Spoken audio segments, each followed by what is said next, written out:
So let me start by very briefly introducing the erudite and wise panel of investors here on the podium. Right next to Kingsmill is Zoë Knight. She leads the Center for Sustainable Finance at HSBC. That is a think tank within the bank, which is established to lead and shape the debate on mobilizing capital flows to address the world's major sustainability challenges. And Zoë before was a Senior Director of Equity Research at a number of Citi banks. Welcome, Zoë. Right next to her, Paddy Padmanathan.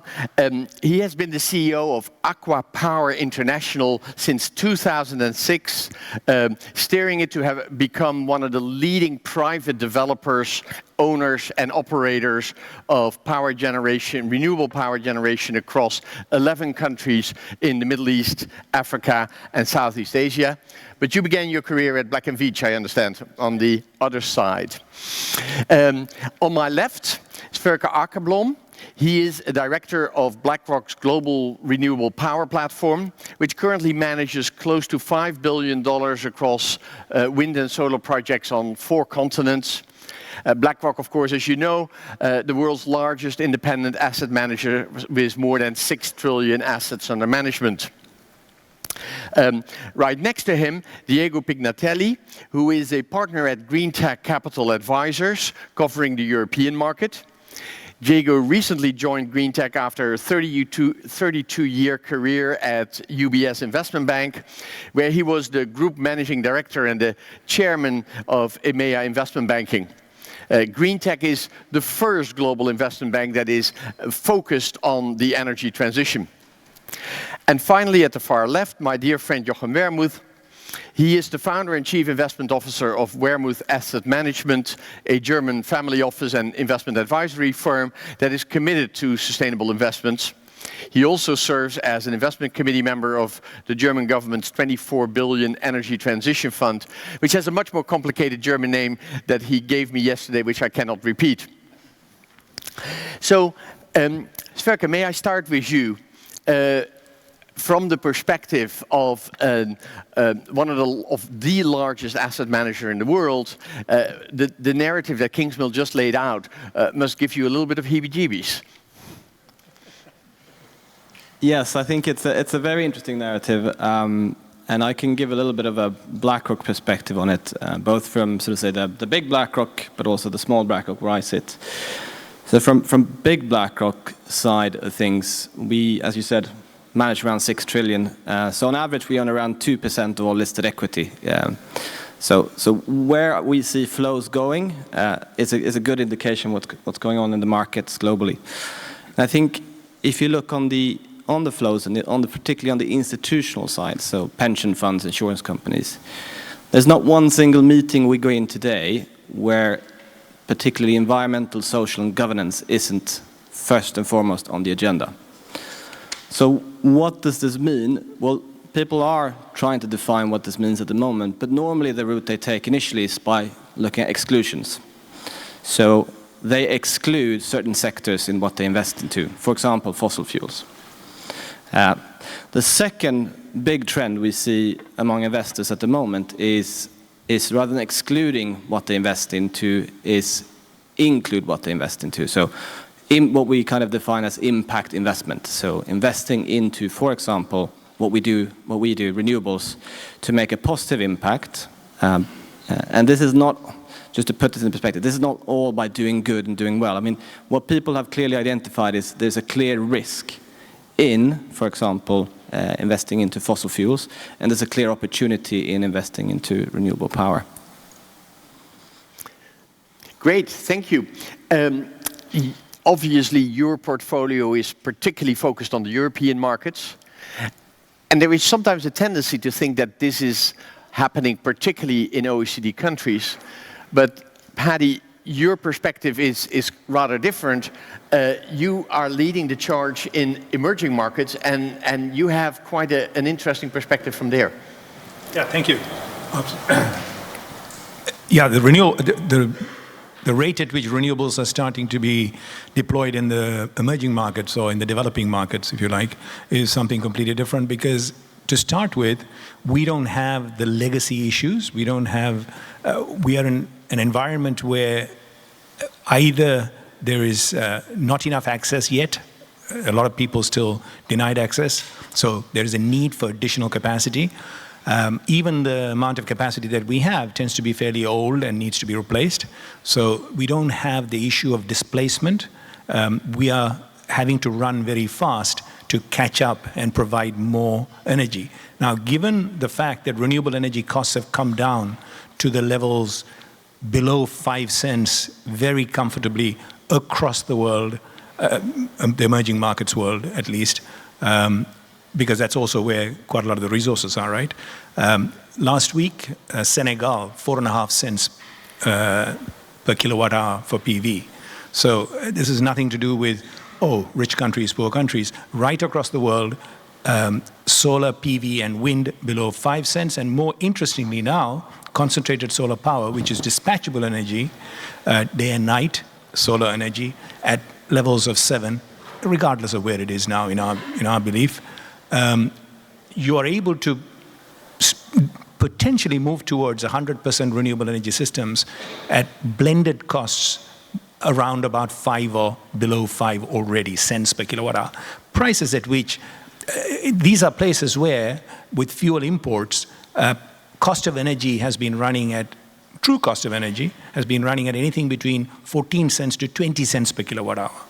So all of a sudden, just in a matter of a couple of years, it's all come down to this level. And also, here is also the place where, yes, we don't have a hell of a lot of grid connections, but again, photovoltaic is perfect for distributed generation, and you are starting to see that in a fairly significant way in the really remotest parts of Africa, in some of the poorer countries in the Middle East.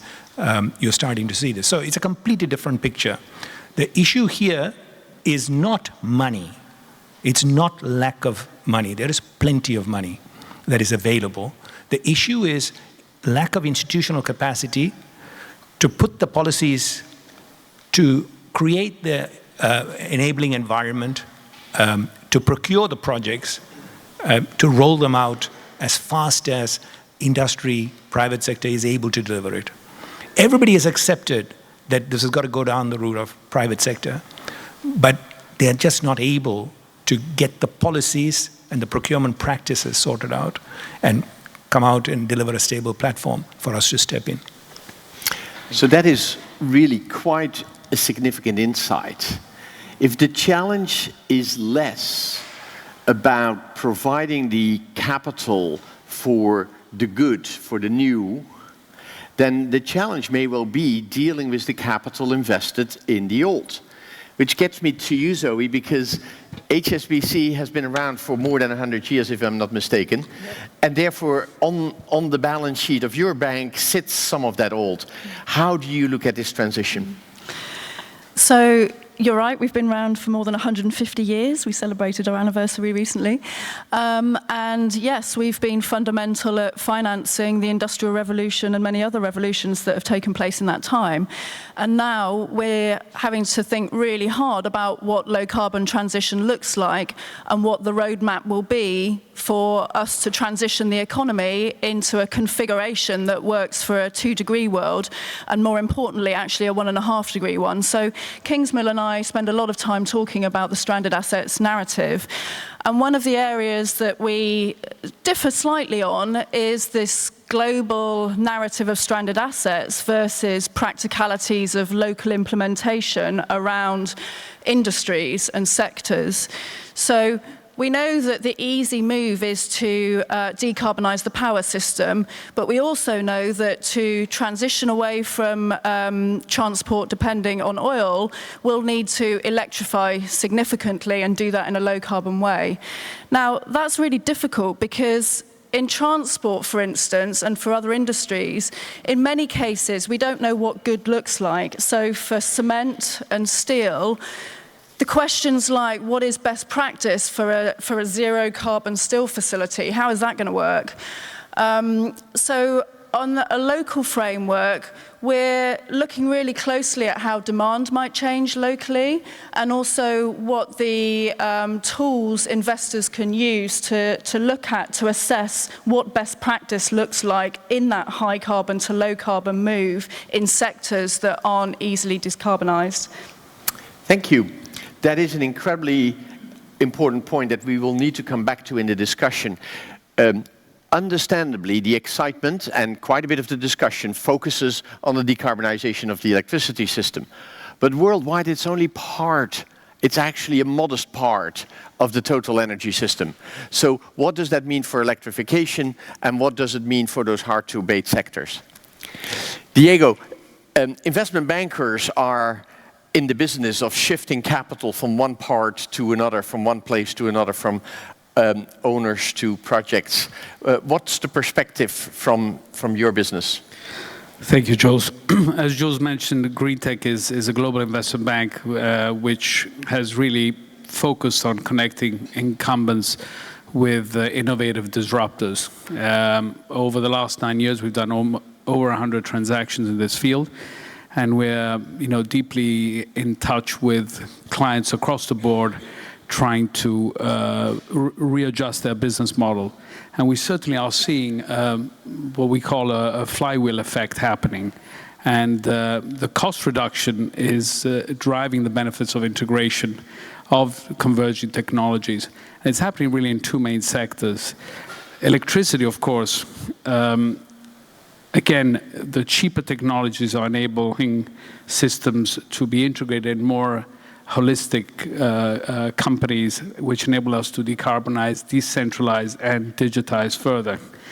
And there's this reduction in cost connected with the battery storage and cloud-based and cheaper sensors, which will really change electricity systems. And what we're seeing is that incumbents are trying to add to their business model not only technology, but also the people connected with that technology, because fundamentally there's also an issue of mentality to change a business model. And the most important thing is the importance of customers in the whole distribution process. You never thought you needed to be a customer of a utility, but today you need to be a customer of an energy company. So there's a big shift in mentality that is taking place.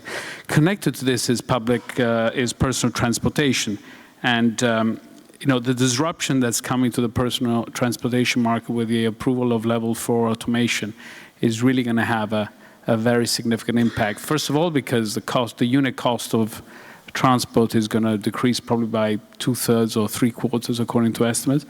And the second point is that probably the number of new cars being sold could well halve in the next 20 years as people decide to have only one car and then sort of call in a driverless vehicle. Connected to this is the other very important issue of the batteries. I mean, a 6 kilowatt battery in a car will be able to power a number of California houses for 24 hours. And once these power systems are connected, and there have been already a number of studies in this area done in Holland more recently, but also in Denmark a few years ago, really will be the X factor behind this. So going back to what Kingsmill said earlier, I mean, betting against technological change and innovation has never really been and I'll leave it also to the investors on my left and right, have never really been a winning strategy.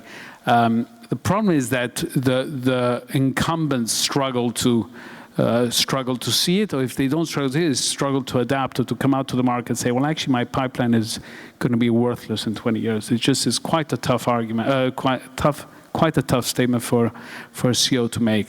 But the fact of the matter is that models change, and dominant industries disappear. And when one is asked the question, how do you go bankrupt? The answer is probably gradually and then suddenly when the tide changes. And Kingsmill might argue that suddenly is right around the corner. Jochen, if you are an asset manager, massive opportunity, and yet impending bankruptcies around the corner, how do you deal with that? Well, it's a fantastic time to be alive and to be an entrepreneur. It couldn't be better. It took 100 years to get 1 billion people in the middle class, another 10 years, another 1 billion people come into the middle class. So if you want to make money, it's heaven. The problem is we may not be around if we don't change capital flows dramatically the next 3 years. It's really, really urgent, as Professor Schellenhuber just told us yesterday at Project Drawdown. The beauty is that, for example, in Germany, we consume 1/4 of the energy per unit of GDP and 1/8 of the CO2 footprint per unit of GDP than in most emerging markets. So if we could only invest in German or EU companies and help them to do business in emerging markets, we could already transport, export that resource efficiency. And then, of course, the nexus between the energy transition, the transport transition, the agrarian transition, the circular economy business model, the IT, the artificial intelligence, all of that gives you fantastic business opportunities. So what I see as the biggest challenge is to move the capital. We hear that we're still short $1 trillion or so a year in investments to get the transition done. Now I hear cash is not an issue, so I'd like to get to know you better. We still feel that we still have a big shortage of capital. There's exactly in the risk areas, there's plenty of capital in very early stage angel investment, lots of buyout capital, lots of people chasing the well-established German wind park giving you a 3% return, but there's a huge shortage of capital for the entrepreneur that will go to Rwanda and put together a bankable project. So I think the investment opportunity must be on the long side in the entrepreneurial growth capital that supplies capital to EU companies that then work with partners in emerging markets to get the projects up for the more boring investors, no offense, like Allianz, who want to get 3% yield to then do it. And then, of course, as a long-short investor, what a wonderful time to short all these evil people that are destroying the planet. So it's wonderful. Thank you. Wow. Evil people who are destroying the planet. But there is something there, right? There is an enormous base of investment of stock in existing fossil fuel-centered assets.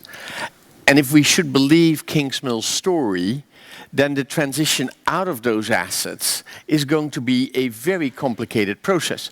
Whether it is in your home country in Saudi Arabia, or whether it is in the investment portfolio within BlackRock, what mechanisms do we envision to make that transition for the existing fossil fuel assets towards their impending write-offs? What process do we envision for that? I see a lot of people grabbing the mic. Go right ahead. Somebody start and we'll just go with the flow. Zoe? So it's such a complicated question, and we've been pondering it for years. But the thing that I'm really keen about at the moment, and it is quite boring, is disclosure. And it's disclosure from both fossil fuel companies, but also others in the real economy. For instance, how we manage our balance sheet transition and how we manage our business to facilitate our customers and help them on their journey to low carbon means that we need more information about how good they are at it. And this is coming back to this hard to abate sectors thing.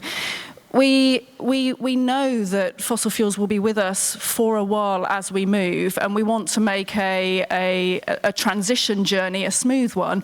But inevitably, the role of the market is for different participants to have different expectations of where growth will come from and how quickly it will move. In order to create those expectations, we need more information on what good looks like on a pathway to low carbon transition.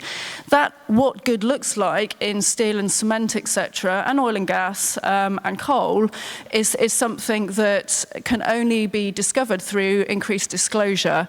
And that's one of the things to push, but it's not the only way that we will move along this pathway. A lot of it will also come from the relative economics, but of course the relative economics can be more greatly defined by the disclosure around those projects, etc. Let's hone in on that for a moment, because this disclosure issue, I think, is a really important one and a fundamental one. Anybody wants to jump in? I'm particularly interested to understand how that is going to get rolled out, how that becomes really a practical instrument. Well, I would say that there's already been quite a move by a number of companies to talk about their carbon footprint and talk about what they're trying to do in sustainability. When you read the reports, there's some fantastic reports prepared by BP and Shell in terms of what they're doing in the renewable space, and they look great. When you look at the numbers then inside it, you wonder, if they spend 25 to 30 billion over 4 years in their capex program, renewables is only 1 to 2 billion, and that's 5%. Are they really going to move the needle with that? So I think we need to have understanding for these companies that are trying to make, first of all, the mental leap, but then they have to adjust their business. I mean, there's got all this huge equipment, and we should not forget that we still need to use fossil fuel for quite a number of times. So the transition is going to be slow, but I suspect it's going to be rather abrupt. But I think I've got two investors here that may have a better view than mine. Paddy, you go. Okay, look, we make these things very complicated for no reason. The bottom line is very simple. There is an enormous amount of opportunity. There is an enormous amount of need for additional power capacity. So that's very clear. We are in that space. Big projects. Right now, we are in the middle of financing a $3.5 billion one renewable, the largest renewable energy project. Our own equity is $700 million going into this project. So there's plenty of them. And the return on investment on that project is not 3%, by the way. It will be more like 8%, 9%. Okay. So there is and the transition is going to need to happen. Inevitably, it's going to need to happen over a decade. If you take a kind of decade as a horizon, the fundamental need is not denial. That's the problem right now. Everybody's in denial. There's a whole bunch of people who own that fossil fuel-based asset platform who are in denial, who are just not willing to recognize what is going to happen. So fine. So they're going to go bankrupt. The alternative for them, whether it is Shell, BP, or a utility, is to say, okay, let me phase out. Go from what I am earning today, 5%, 7%, whatever it is return. I accept the fact that over the next 10 years it's going to become zero, and I'm going to write this lot off, so it's actually going to be less than zero. And at the same time, let's start, instead of doing 2 billion out of the 20 billion of my, or 30 billion of my capex, let me start putting it the other way around. Let me start putting 18 billion of my capex out of 20 into renewable energy, where I start ramping up my 8%, 9% return on investment, stable long-term assets. Over the 10-year horizon, fine. I'm not going to get my stable 8%, which, by the way, is going to go bankrupt quickly. On average, I'm going to level out at maybe 5% for that transitional period. And thereafter, I can look forward to my 7, 8, whatever. It's not very difficult. It's just that the biggest issue is disclosure, disclosure to themselves first. By the way, why is it that the Kingdom of Saudi Arabia suddenly embraced renewable energy? For a very simple reason. They started to account for the, believe it or not, they were just subsidizing. It was no big deal. And then all of a sudden, they started to calculate the subsidies because oil prices were crashing. The economy was in trouble. They start to account for it properly. And when they start to account for it properly, they say, man, this is crazy. Particularly in an era where there was renewable energy that was at a shockingly lower price. So what do you see? All of a sudden, an enormous drive towards renewable energy. You will see Saudi Arabia decommissioning something like 30,000, 40,000 megawatts of oil-fired power plants within the next 5 years. Just to clarify, you mean subsidies of fossil fuels? Yes. I meant subsidies of fossil fuels in that case, yeah. Jochen, this point of disclosure is really interesting, right? Because it is difficult for the large fossil fuel companies to provide the amount of transparency that is being sought. We had the task force on climate-related disclosures led by Mark Carney and Mayor Bloomberg. Is that now becoming something that as you make your investment decisions, you just want to see those disclosures and otherwise you're not going to invest? And then I'm going to ask you the same question, Sverker. So first of all, on how we're going to transition, I understand the Swedes were thinking how to switch from left-hand driving to right-hand driving. And after long debate, decided to switch the trucks first and the personal cars 3 months later. Okay, that's what we're proposing here. Okay, so there is no way on earth any of these oil companies and car companies will be around. Because 2 cents per kilowatt hour of solar is competitive at $4 a barrel.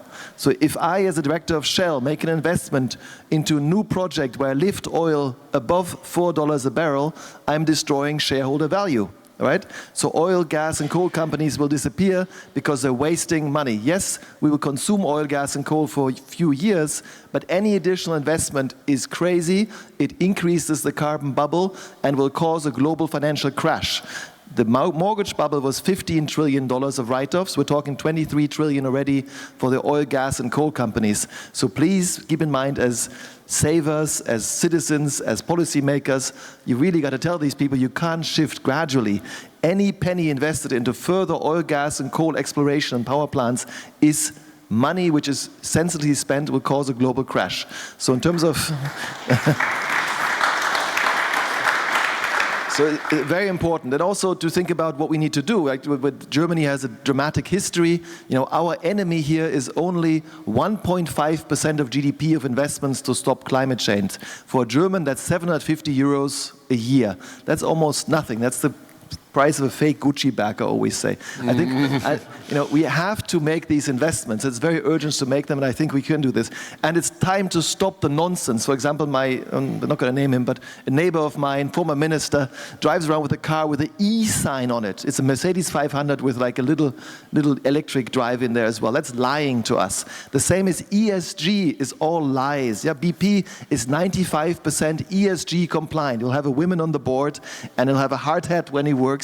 But they still caused climate change and the end of our future of humanity. So the new normal in finance, and I was finally invited to speak at the keynote at the Berlin Super Return Summit, is risk, return, and impact. Investors no longer want to be, nobody ever wanted to be invested in a company that destroys our future. 80% of surveyed pensioners in Holland want to have positive impact with their investments. So the normal thing that any economist learns in course 101 is, what's the externality, right? So it's risk, return, and externality. That's the new normal, and this will be no question. And what we need to change in terms of disclosure is we need to account honestly for the externality. The key externality is the cost of carbon at the moment. It's 60 euros according to the IMF of local health cost, 70 euros of global climate cost, 130 euros a ton is the externality we cause with CO2 emissions.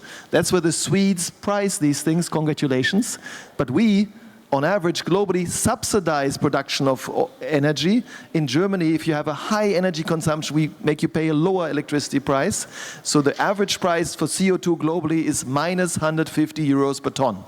So as an investor, I ask portfolio companies, have you calculated with 130 euros a ton what your business plan looks like? And you haven't done that, that means the company will disappear.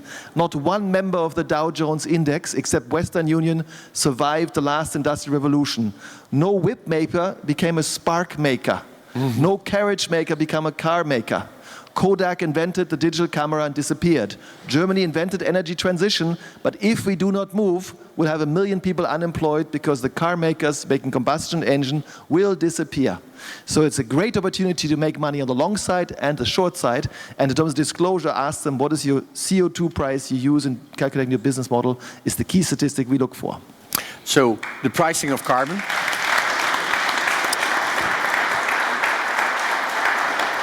The pricing on carbon is a critical one, but disclosure in general is critical. How does BlackRock look at this? Well, I'd say that I'm not sure exactly how my long equity colleagues look at this, but I think I would say that the end investor, I would say, normally don't look at disclosures. And that's the issue. It's for us as asset managers to translate those disclosures into real numbers and real risks. And then create products which takes into account those risks. And I think to echo your point, I think we looked at some statistics. I think there's about 1,500 companies or so that use some type of carbon pricing internally. The price range is I think it's $1 up to $1,500 or $150. I mean, if there's any policy you can do to create a global carbon price, that will have a huge impact. And that's the biggest impact. And just to echo Jochen's word, I think that's going to be the biggest and most important disclosure, because it is going to be a real cost at some point in time. It's just not quite there yet. So that is two important messages for the next panel that takes place in this room after lunch, which is the public finance angle to financing the transition, a carbon price and clear disclosures.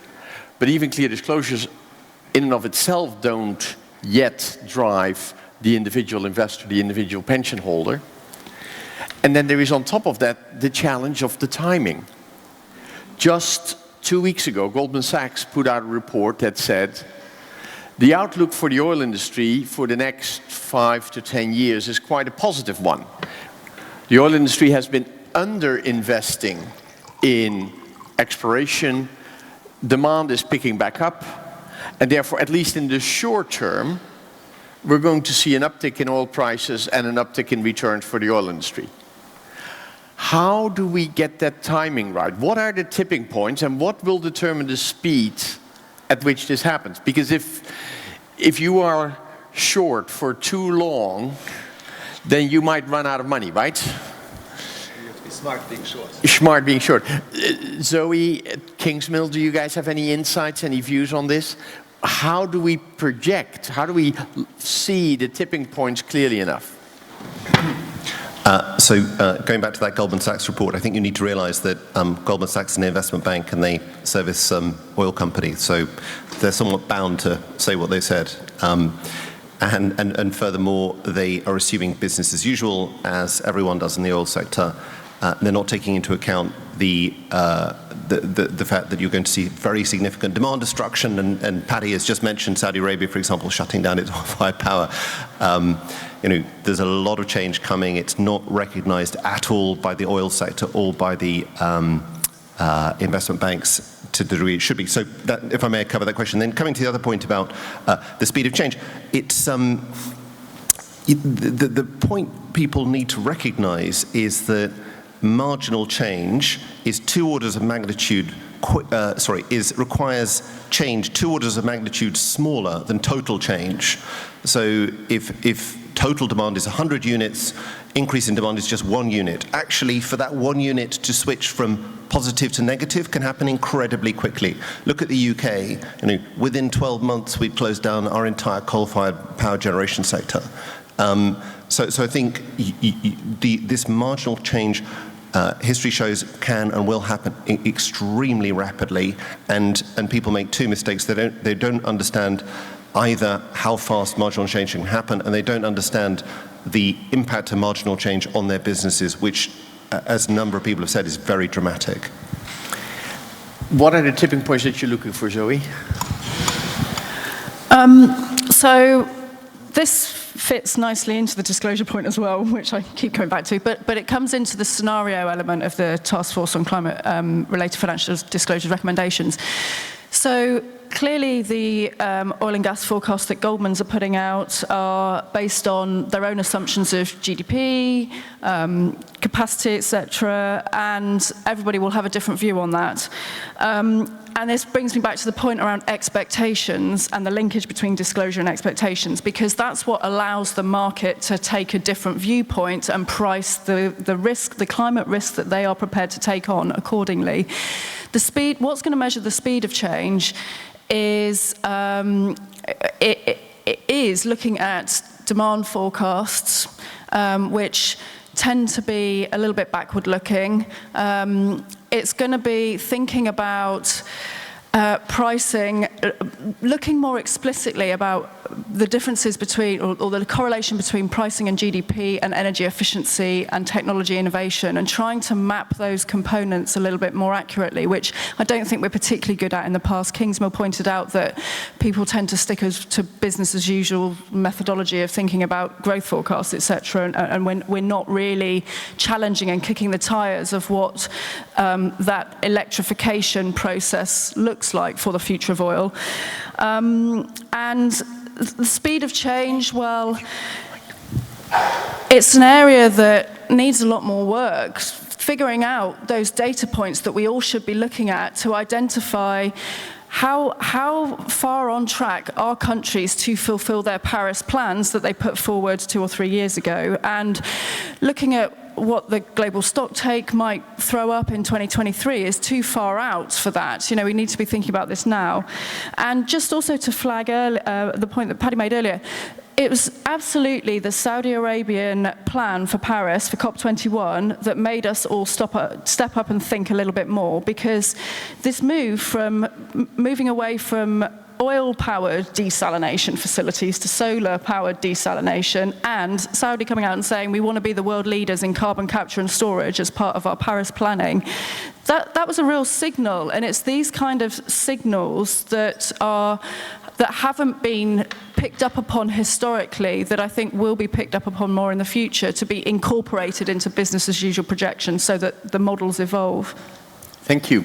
Diego, you want to react? Yeah, I agree with Zoe in the sense that it's quite difficult these things never happen quietly and gradually. There's always a traumatic event that happens, and in some of the discontinuities that we see, the debate on diesel, when did it become active? It became active after there was a fraud by Volkswagen. Suddenly, you have Saudi Arabia announcing a big solar project, and people stop and think what the impact is. So the reality is that the hardest thing for investors it is to know when it's going to happen, because for a while you're going to sell the stocks and see the stocks run away from you, and that will be one of the most frustrating things as an investor you can do. But the reality is that when the shock happens, there will be no way out. And we've seen it time and time again in my history in investment banking, and those were cases of fraud that people kept on giving loans to companies without having really read the balance sheet. Most, with greatest respect to investors, but the broader investors probably don't read between the lines and don't think really about what the consequences are. So probably policymakers have a big role in pushing this, because they're the ones that will by forcing companies to account for the carbon costs, they're probably the ones that can bring the shift to a much more live and, to a certain extent, painful stage. Paddy, quickly before we switch to the next subject. Yeah, just, okay, move away from power generation, look at electric vehicles. So there's a hell of a lot of people out there sitting there doing calculations like so many billion units of vehicle out there, current stock. For us to now replace that into electric is going to take so much of production capacity, et cetera, completely missing the point that user behavior is completely changed. All of a sudden, you know what's going to happen? Very likely what's going to happen is that within the next 10 years, we're still going to have those 500 million or 800 million units of cars, but they're going to stay in our garage. Because all of us who have got cars, and maybe 2 cars and 3 cars, will keep them in the garage, and we'll be calling on Uber. Because Uber is peanuts. It'll be so cheap, it'll be so convenient, and that Uber will be electric. And the number of Ubers that are required is going to be a hell of a lot less. Because our cars get used for 5% of the day, whereas the Uber gets used for 95% of the day. So all of a sudden, you don't need so many units. So all of a sudden, you don't need so much of manufacturing capacity. So it is very much that sort of very difficult for us to change the way we conventionally think. We continue to think. That's causing the problem here as well.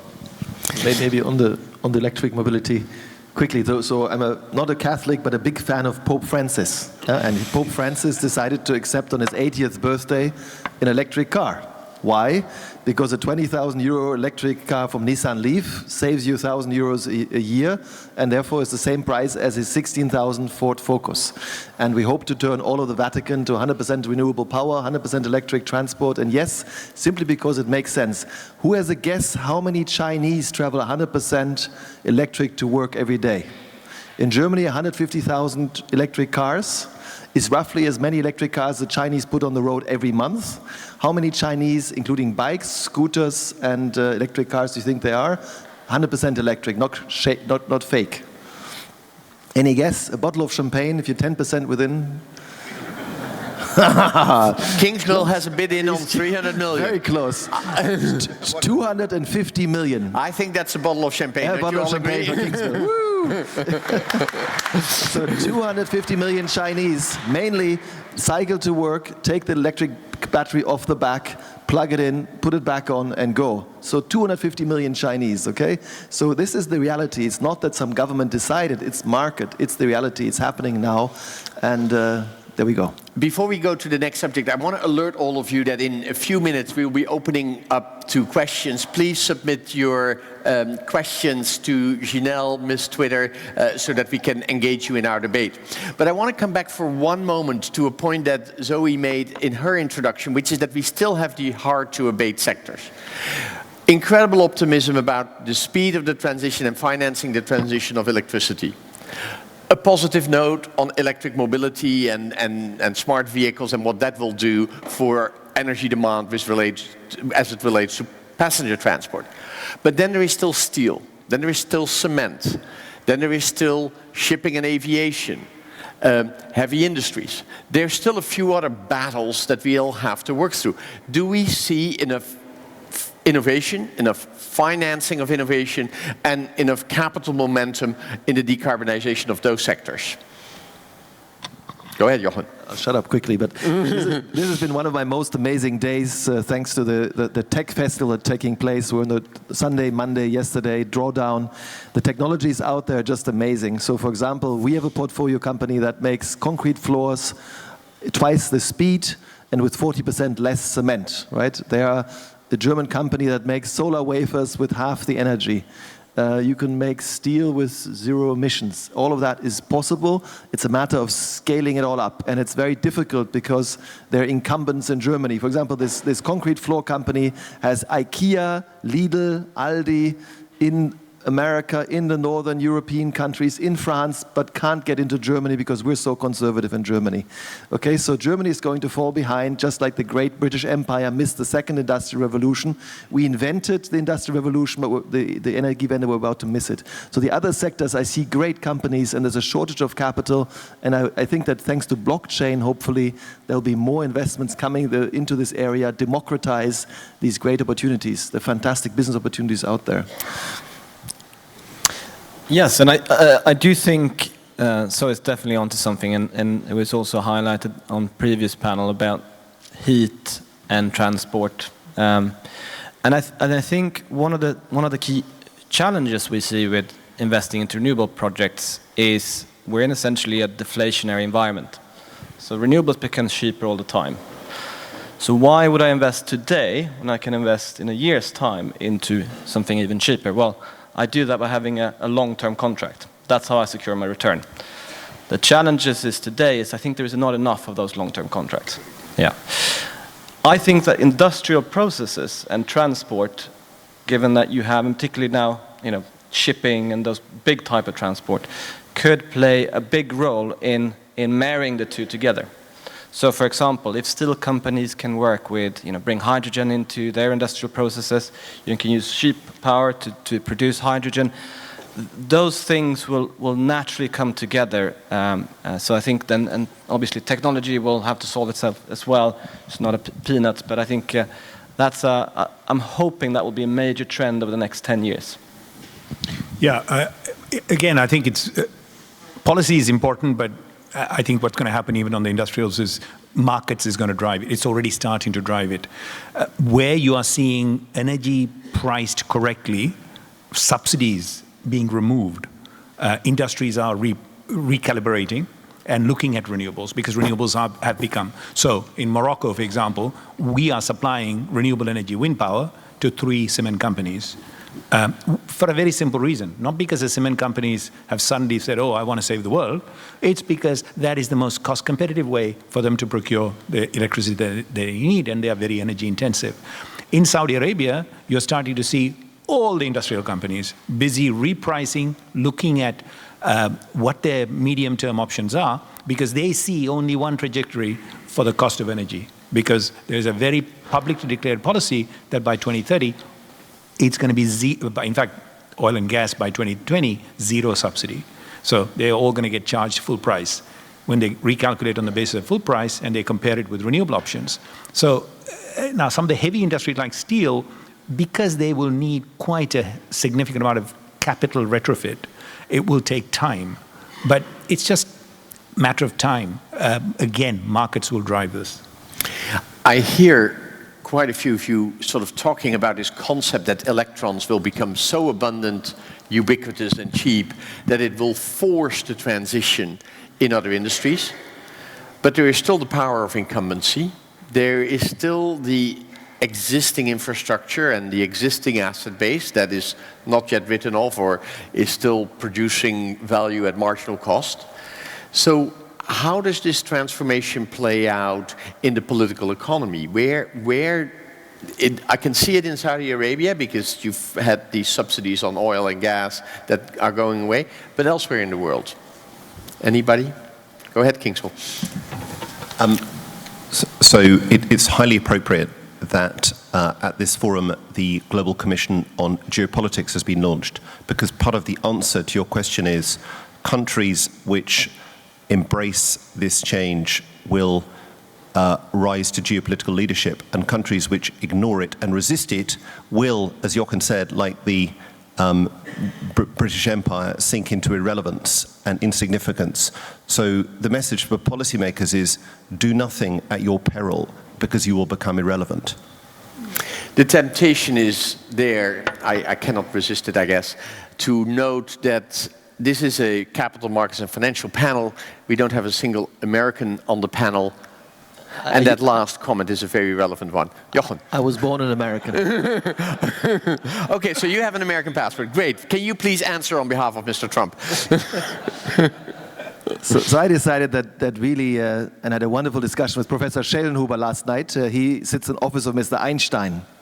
And he says that before a phase change happens in physics, there's great volatility, like in markets.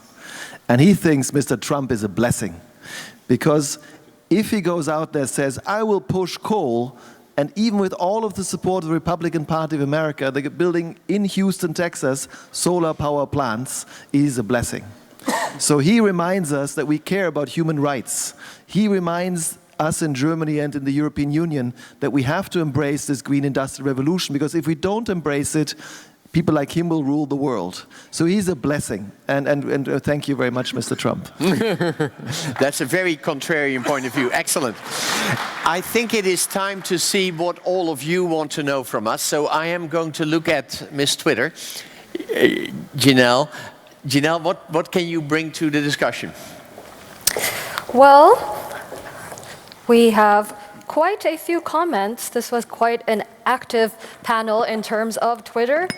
So let's start with a particularly spicy one from Mr. Andreas Kramer. There are no, quote, stranded assets in Energiewende, energy transformation. Don't believe what the investors tell you on their BETD 2018 panel. They perpetrate the myth for self-interest. Interesting. Excellent, Andreas. I wanted a spicy discussion, and I'm keen to understand that a little bit better. I wish we had microphones on the floor.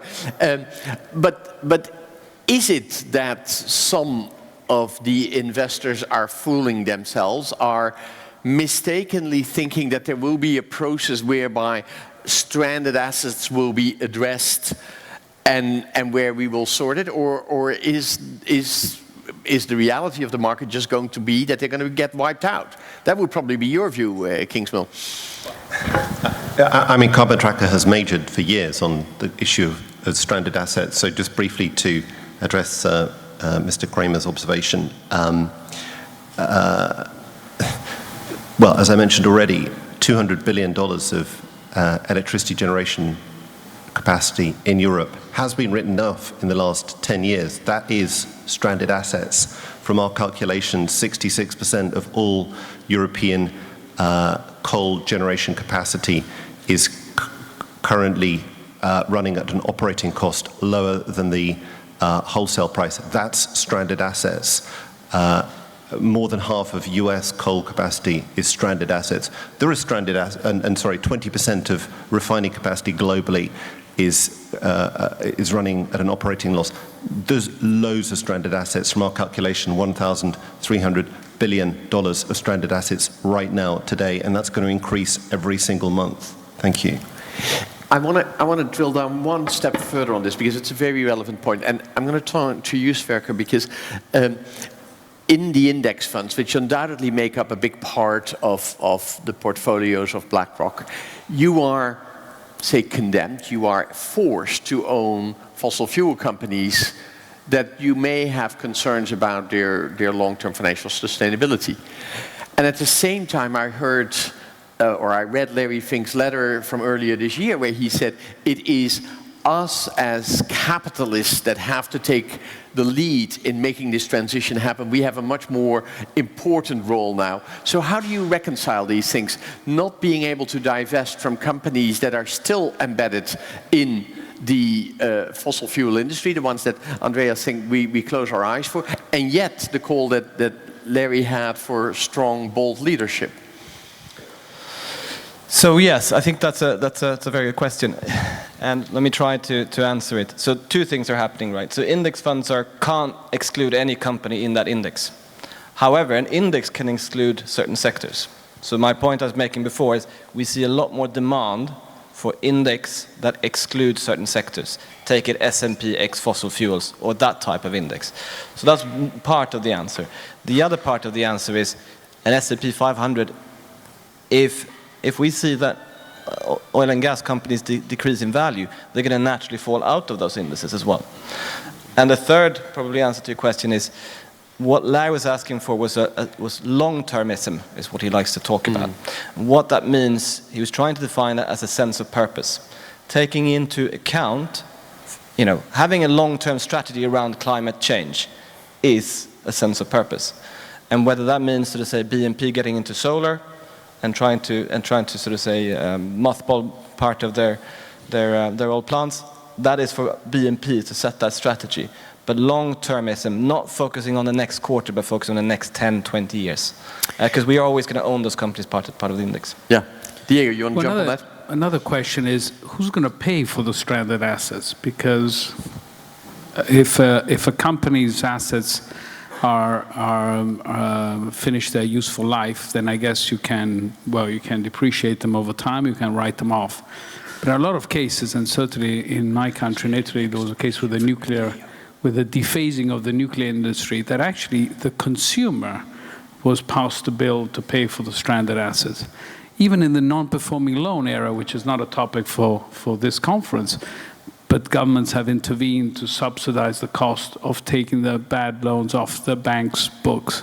So the reality is that ultimately it's going to be a cost for society, which is probably unfair, because an investor at least takes an active decision to put his money somewhere in a particular stock, even though he doesn't know anything about it, but it's his decision. But the average person is not their decision, so it could end up being a social cost. Can we go to the next question, Janelle, and talk about development? So this is from Emilio Godoy. Question: how should development banks and private investors apply environmental and social standards like Ecuador principles so that local communities' rights are respected? Paddy, you are the most experienced in this field. Well, I think others are involved as well, because that's Equator principles. In fact, we've come a long way over the last decade in this. So I'm very happy to say that the international community of lenders, private sector as well as the public sector, is not going to invest a single dollar on a project that does not comply with the Equator principles and with the local environmental laws and standards. So there is an awful lot of work that goes into structuring projects, and quite often it is this, looking at the standard, ensuring compliance and making sure all the right studies are done and community rights are included, consultations take place and so on, that takes the time in project development, not the technical side of it, not the project financing side, but getting this done. So there's a lot of work. So this is not that much of an issue. I think we can continue to improve on this. I think the next step for us is to somehow find a way to get communities to have some ownership in the assets that we develop. Quite a lot of, talking of power generation, typically power plants are located in the middle of nowhere, fairly remote places, but unsurprisingly, even in the richest place, you have people living there, and those are the people who are the most disadvantaged and underprivileged. And we've got to, so for the moment, what we are doing is we are consulting them, and we are making sure that we are throwing a little bit of social responsibility funding to develop them and so on and so forth. But I think we can move along and make sure that they, given the fact that that asset is going to be there for 30, 40 years, there should be a way of getting those people to start having a shareholding and benefit on an annuity stream over time, like South African empowerment laws have required us to do. I think there is so we can continue to build on this, but right now it's not an issue, or not as significant an issue. Not as significant an issue. Would other folks agree with that? I just wanted, maybe from the German energy transition, one of the lessons was that having broad participation matters a lot. Like the 10 blokes getting together for a beer at night, and they then decide to put up the equity to build one windmill. And so that's how we got all these windmills. And one guy decides to put up a solar panel, so participation, I think, is key. I was just itching before to reply to the quo bono question. You know, we're just saying these things because we're investors in renewables. In the case of the German the Energy Transition Fund, we have 24 billion euros in cash given to us. So no, we're not at the moment holders of anything. But if we think how to invest this money long term to pay for the nuclear cleanup that we have to pay for, then it's obvious to us that we can't possibly invest in industries which we expect to disappear. And in terms of why you think what you think, or many people, very intelligent guy, the head of one of the biggest equity funds in the world, asked me the other day, Jochen, thank you for the nice speech here, but isn't it true that a solar panel needs more energy to make it than it ever generates? And I'm telling you, this is one of the most famous people in private equity. Now, how can someone as smart as this, running hundreds of billions, ask me this question? The answers I learned to answer as a good salesperson, yes, sir, and that was the truth 50 years ago. And the reason you think the way you do is that the election budget of the Green Party in Germany is 5 million euros, but Exxon alone spends $500 million denying climate change. So we have an amazing situation that both Kingsmill and I are looking at, that we just can't get it. How can something so obvious not be understood by so many intelligent people? And the answer is, you know, huge amounts of money. I'd estimate 5 billion being spent on nonsense like electric car have range issues. We have a portfolio company where you drive along a highway, your battery is going down, the self-driving battery on wheels leaves the parking lot, connects to me while I'm driving, and drives itself back. That's Germany today. And yet you all think that electric cars are either expensive or have range issues. It's all history, right? It's moving gradually. So please, it's not talking for our own books or pockets. We're trying to pass the message that we all should please ask our banks, do not use our money to lend it to oil, gas, and coal companies because you're destroying our savings. Thank you very much. Let's go. Let's go to the next question. Okay. First off, I, of course, meant the equator principles. It was highlighted to me that I read that wrong, so thank you very much. Are we finished with stranded assets, or shall I read out this question? Let's move to another one. All right. This is for Mr. Wermuth. Huge shortage of capital investing in innovative but early-stage projects in LEDC, paving the way for more conventional infrastructure investors. Who could play that role? Private sector venture capital, impact investors, or the World Bank, etc.? I think Hans is absolutely right, Hans Koenig is absolutely right, that we have talked upbeat about the availability of capital for infrastructure, but then we saw many of these startups, and the struggle of funding at the early stages is not an easy one. Jochen, what's your view? So there's a huge shortage of capital, though. So when you're a buyout investor in Europe or in America today, you often find yourselves at the notary, 5 different funds competing to buy a company at a crazy price like I don't know what. If you go to growth stage or early stage seed money, there's a huge shortage.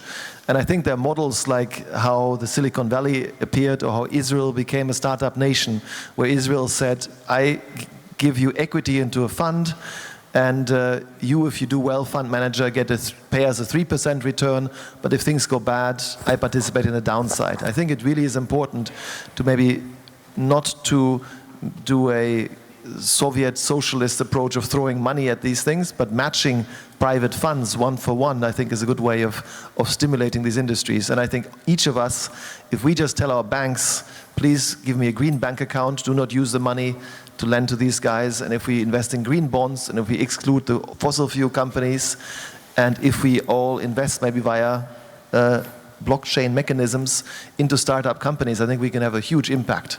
Yesterday, the winner of the special SDG prize, a company that does bricks or briquettes, do you know how much equity they're looking for?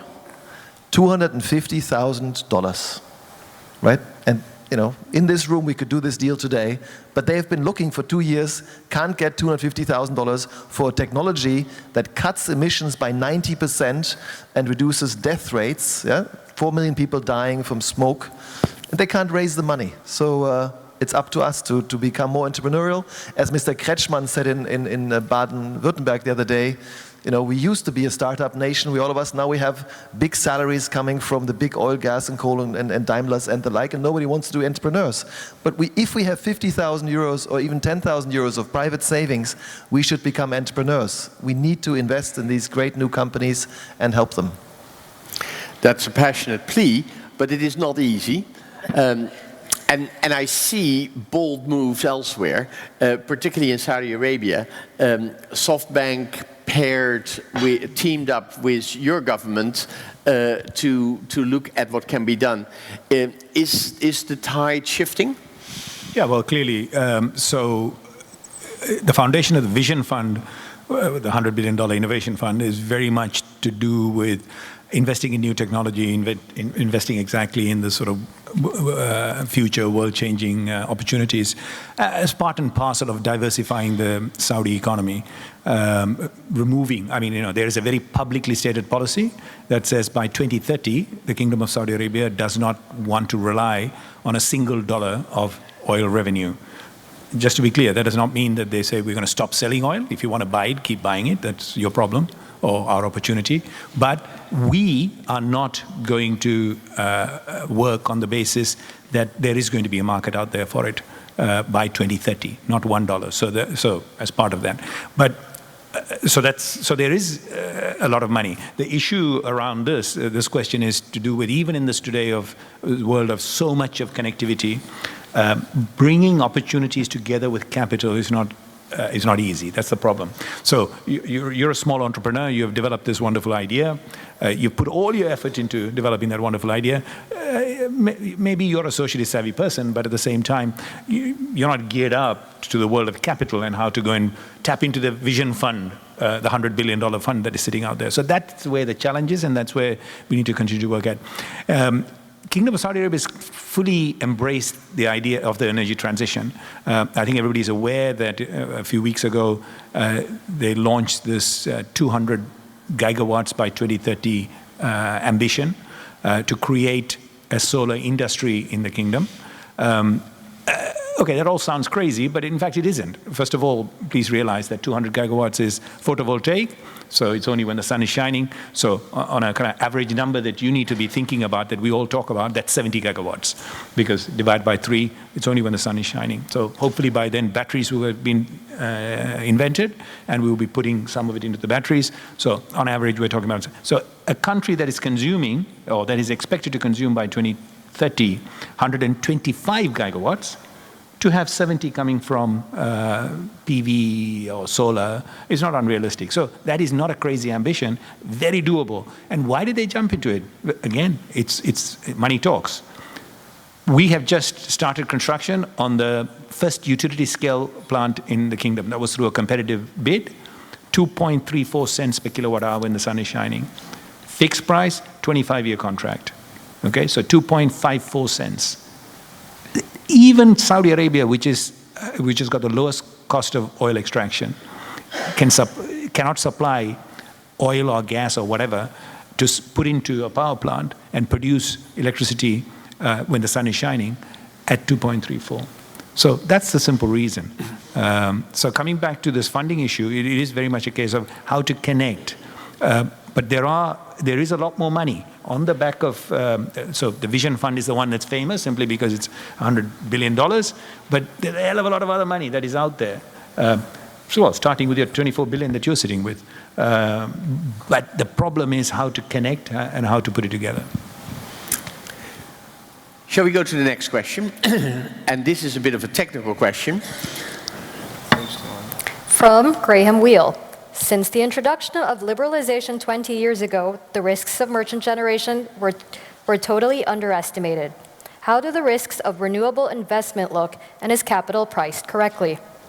Sverker, you already alluded to this in your introduction, that long-term PPAs versus merchant is an interesting development in the renewables arena.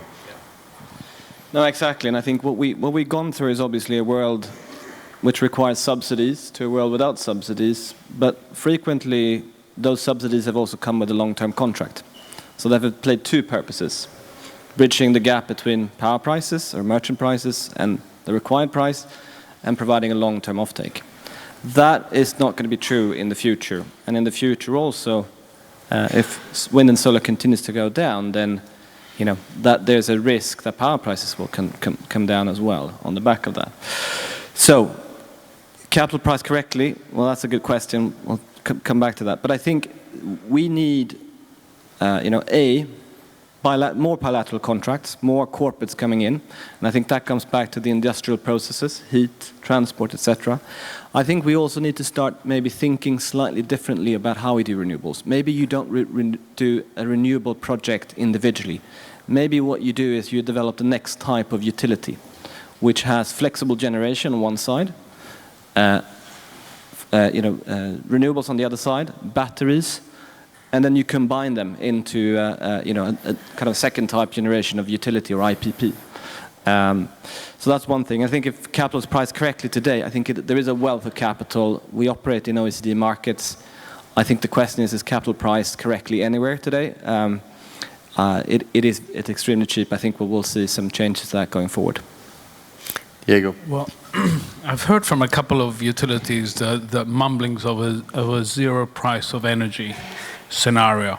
And what does that mean? I mean, it's, of course, if you need equipment to generate energy, you can't have a zero price energy. But the fact is, I alluded in my introductory speech that the cost of the solution is what clients or customers are more interested on.